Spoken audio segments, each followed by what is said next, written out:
chart of the year, Kamal, you've seen it before, the presidential 4-year moving average of real economic growth. Mr. Trump and Secretary Clinton making clear we've migrated from 4% real GDP 20 years ago down to the circle over on the right, 2% subpar GDP.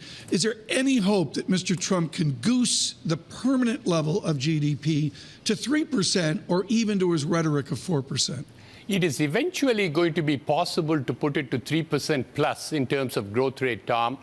It's always been my contention that you can't do it just by monetary easing alone. And to the extent we are going to have fiscal reform and we have structural changes in taxes, such as lower taxes to bring the money back for corporations, it is going to work. Critically, and this is so important, this really works with your West Coast experience, do we need tax changes along with a policies prescription, investment or job credits to create jobs? Do we not only need the money to change, but we need the policy to change to incentivize job creation? Absolutely. You do need the changes in terms of employment tax credit and other policies that go hand in hand with the reduction in the tax rate.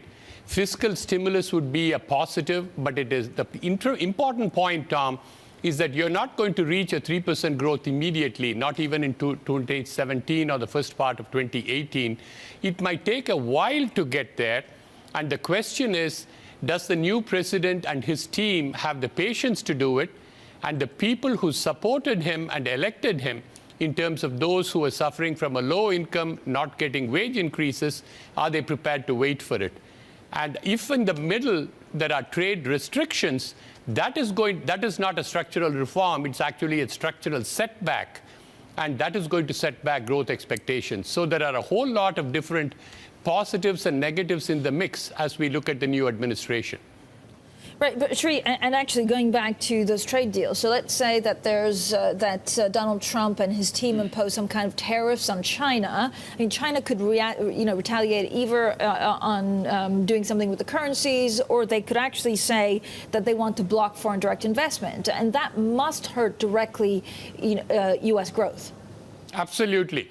I think they can impose tariffs on U.S. goods going into China.